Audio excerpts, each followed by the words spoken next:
The footage looks ordinary, almost boring, but that's exactly why it's terrifying. A man walks calmly down a Los Angeles sidewalk just hours after a tragedy that would shatter one of Hollywood's most respected families, and nothing about him suggests that anything is wrong. This story matters because it forces an uncomfortable question that goes far beyond celebrity headlines. How does something catastrophic happen without chaos, without warning sirens, without anyone stopping it in time? When newly released surveillance footage showed Nick Reiner moving through Los Angeles with steady steps and a relaxed posture, investigators and the public were shaken not by what they saw, but by what they didn't. There was no panic, no urgency, no visible fracture between before and after. And that absence became the first clue that this case was never going to fit into the familiar narrative of a sudden emotional snap. Nearly a month had passed since Rob Reiner and Michele Reiner were found dead inside their Brentwood home, a discovery that initially stunned Hollywood into silence. At first, the story felt incomprehensible. A respected director, a private and well-regarded wife, and a home long associated with stability and success. But as investigators began to peel back the timeline, the shock gave way to something colder and more unsettling. This was not loud. This was not chaotic. This was quiet, contained, and deliberate. Forensic reports revealed no forced entry, no broken windows, no signs of intrusion. Whoever was responsible didn't break and they belonged there. That single detail redirected the entire investigation, shifting it away from randomness and toward familiarity.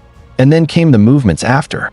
In the early hours following the estimated time of death, Nick Reiner checked into a nearby hotel.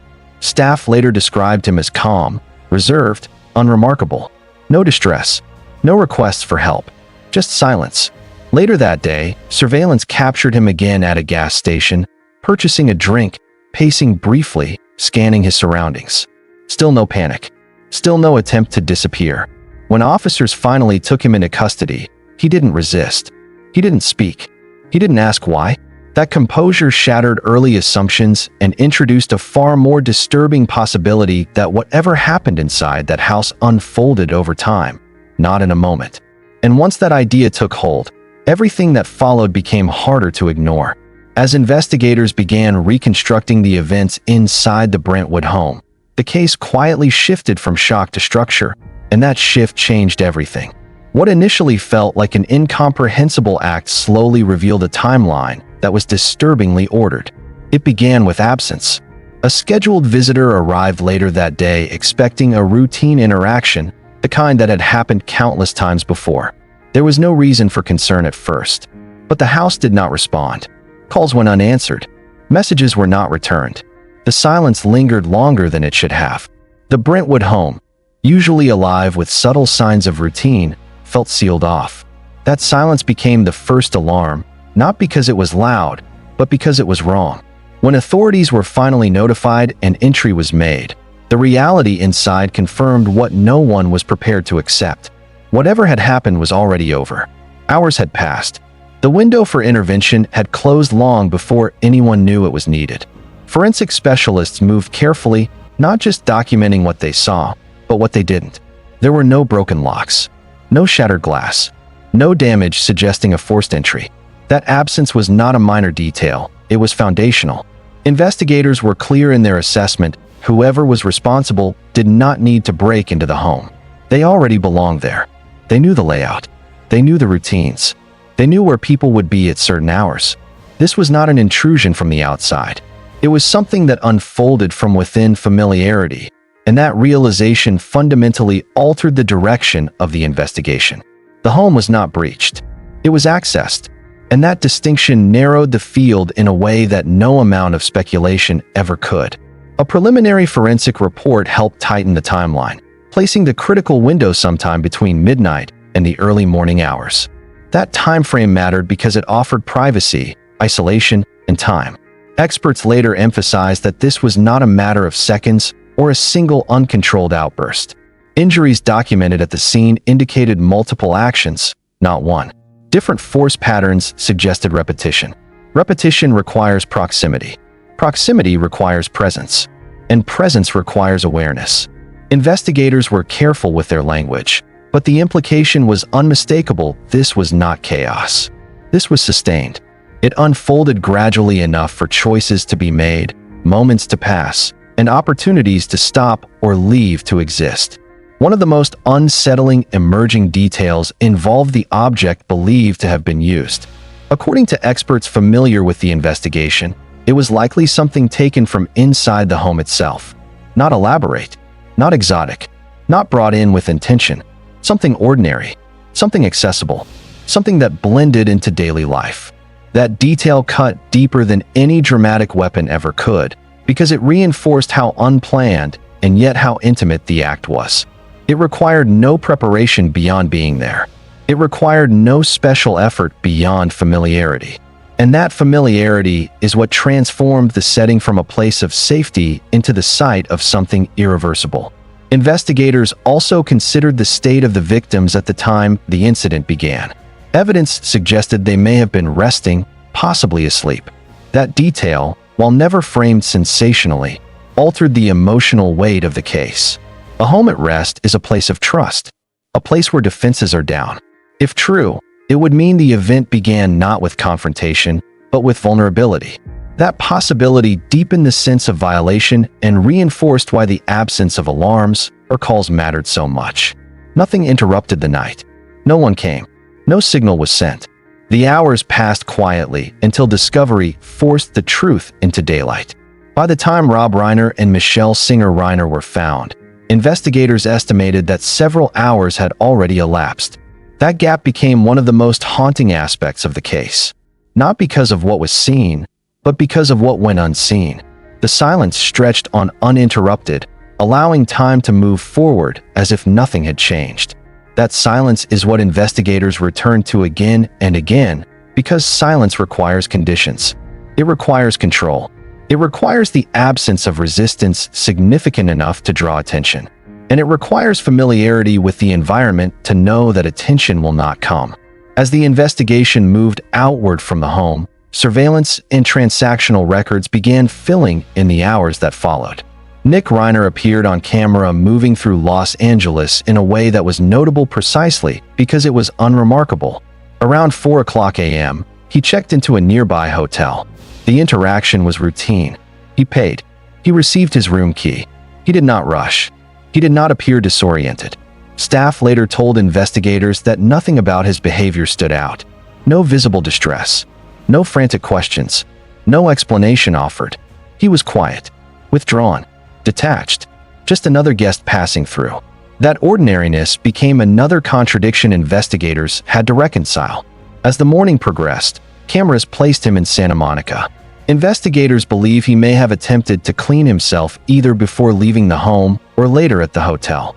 That detail, still being evaluated, carries significant weight. Cleaning suggests awareness. It suggests recognition that something has occurred that requires concealment.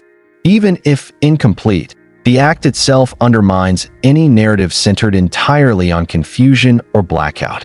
And yet, evidence followed him anyway. Trace material, movement data, clothing inconsistencies. Each element quietly contradicted the idea that the events of the night were disconnected from the actions that followed. As investigators laid these movements out in sequence, early assumptions collapsed. What many initially imagined as a sudden, explosive confrontation no longer aligned with the evidence. Forensic experts later emphasized that the nature of the injuries pointed to a prolonged event rather than a brief lapse. Such findings require sustained effort, physical control, and time. Investigators described the incident not as chaotic, but as methodical unfolding over a stretch of time rather than in a single moment. That conclusion reframed the entire case. It suggested not just action, but process. What remains most unsettling about this reconstructed night is not any single detail, but how seamlessly the pieces fit together once viewed as a whole. Familiarity, silence, time, movement afterward, calm compliance. Each element alone might be explainable. Together, they form a narrative that resists simplification. This was not a mystery driven by missing information. It was a tragedy shaped by what was already known and by how quietly everything unfolded before anyone realized it was too late. As the shock of the discovery settled and the investigation moved from reconstruction to prosecution, the story entered a new and far more public phase, one defined not by silence, but by strategy. Within an exceptionally short span of time after Nick Reiner was taken into custody, it became clear that this case would not unfold in the shadows. He had secured legal representation from Alan Jackson, a defense attorney whose name alone carries weight inside California courtrooms. Jackson is not known for taking routine cases. His career has been built on high-stakes trials involving complex narratives, intense scrutiny, and defendants facing the most severe consequences. His involvement sent an immediate and unmistakable signal this was going to be a carefully constructed legal battle, not a procedural formality. The speed of that decision stood out. In many cases, days or even weeks pass before a defendant assembles a defense team capable of handling charges of this magnitude.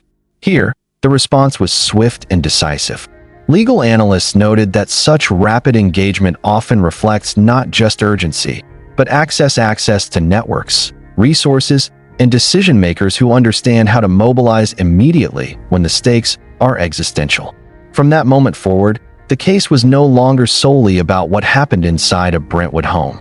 It became a test of narrative, interpretation, and how justice is perceived when power enters the room. Almost as soon as Alan Jackson's name became public, attention turned to an unavoidable question: who was paying for this defense? Jackson's fees are known to be substantial, reflecting decades of experience and a reputation for handling only the most demanding cases. Nick Reiner did not have an independent financial foundation capable of sustaining a legal battle of this scale.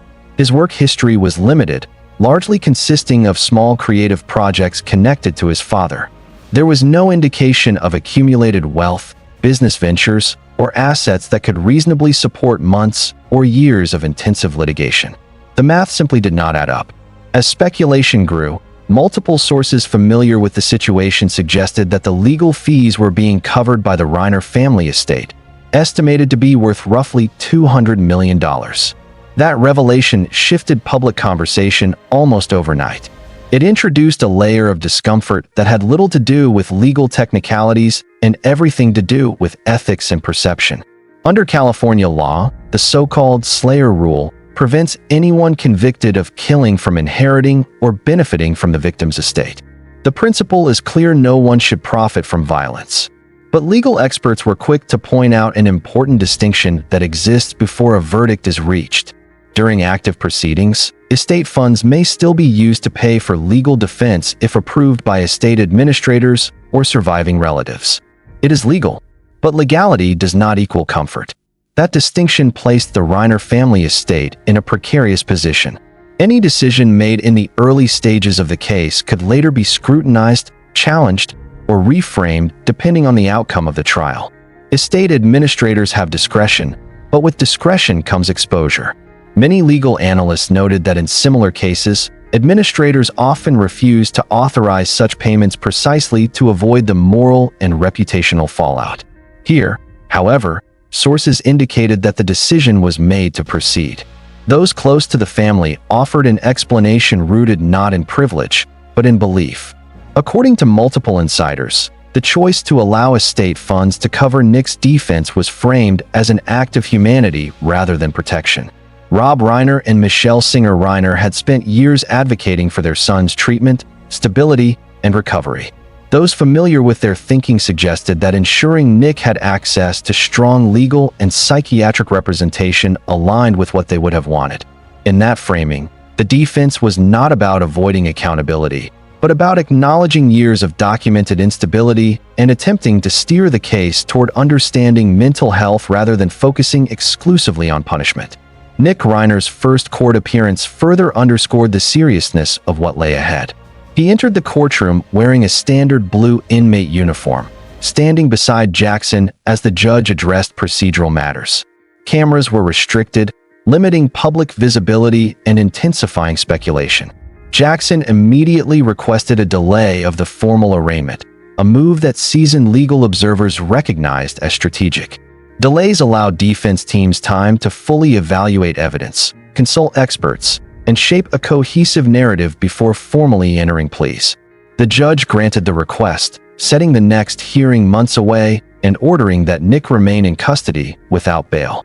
From that moment, the contours of the legal battle began to emerge. Analysts widely expect the defense to focus on diminished capacity, long-term substance abuse, and psychiatric instability as factors influencing intent. Alan Jackson has built much of his career on constructing complex narratives around mental state, arguing that while actions occurred, the defendant's ability to fully comprehend or control those actions was compromised. Under California law, however, such arguments face significant limitations. Voluntary intoxication offers only narrow protection and does not eliminate responsibility. At best, it may influence how intent is interpreted. It does not erase the act. In this collision between narrative and evidence, money is not merely a resource. It is a lens. Every strategic move, every delay, every expert consultation is viewed through the question of access. Would this case look the same without it? Would the timeline feel different? Would the silence be interpreted differently? Those questions now hover over every development, shaping how the public engages with the case long before a jury ever hears evidence. What makes this phase of the story so powerful is not just the legal complexity, but the tension it exposes between compassion and accountability. The same resources that once funded treatment, stability, and second chances are now funding a defense against the gravest of charges. And as the case moves forward, that contradiction will remain impossible to ignore because it forces a deeper reckoning with how justice operates when tragedy, family loyalty, and privilege collide in full view of the public. Long before surveillance footage, court filings, and legal arguments took over the narrative, there was a night that many who attended now replay in their minds with a sense of quiet dread. At the time, it seemed unremarkable in the way many social gatherings do, slightly awkward, briefly uncomfortable, and ultimately forgettable. But in hindsight, that night has come to feel like a hinge point, a moment when warning signs surfaced just clearly enough to be seen, yet not clearly enough to force action. The annual Christmas gathering hosted by Conan O'Brien had long been known within Hollywood as a rare safe space. It was intentionally private, deliberately free of cameras and press, a place where industry titles softened and people relaxed into familiarity. Rob Reiner and Michele Reiner were regular attendees, comfortable in that environment. This year, however, the evening carried an unspoken weight. Nick Reiner was not originally expected to attend. According to multiple accounts from people familiar with the situation, Rob personally reached out to Conan O'Brien to ask if his son could come along. The request did not stem from ambition or pride. It came from concern. Rob and Michele were worried about Nick's mental state and did not feel comfortable leaving him alone that night. Bringing him to a familiar, controlled environment felt safer than the alternative.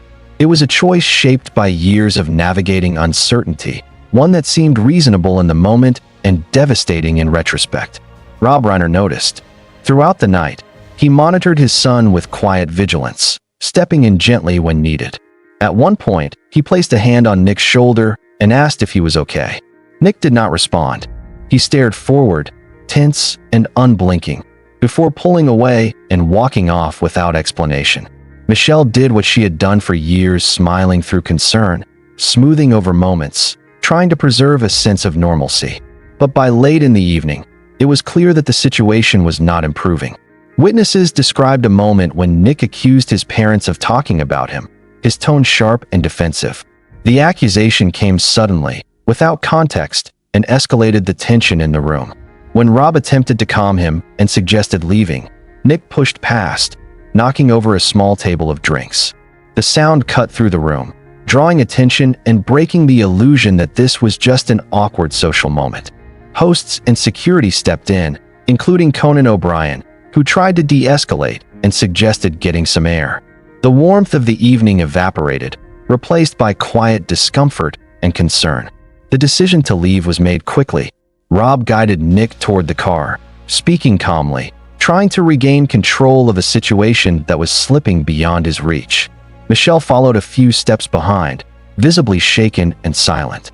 To most guests, it was an uncomfortable episode they hoped would fade into nothing more than an anecdote.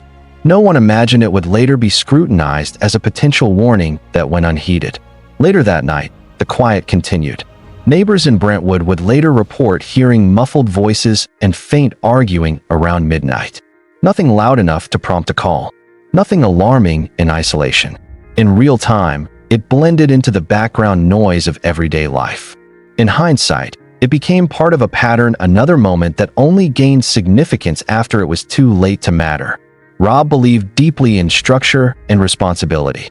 He held on to the idea that creative purpose could anchor his son, repeatedly inviting Nick into projects and routines that offered both supervision and meaning. Michele focused on maintaining stability within the home, absorbing stress quietly while shielding others from the full weight of the situation. Together, they tried to create an environment where recovery might finally take hold. There were moments when it seemed possible. In his early 20s, Nick managed to remain sober long enough to collaborate with his father on a film that mirrored his own struggles, briefly restoring optimism and trust. But that stability proved fragile. By the late 2010s, a significant relapse reportedly brought unpredictable behavior and incidents that pushed the household to its limits. When boundaries tightened, Nick drifted away, moving between states Maine, New Jersey, Texas without consistent housing or direction. Those years were later described as his darkest, marked by isolation and erosion of support systems. Eventually, the family tried once more. Nick was allowed to return to the Brentwood home under the belief that closeness and supervision might prevent another collapse. But hope was already thinning.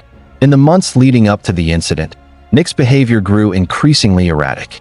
Mood shifts became sharper, absences longer, late-night calls more frequent.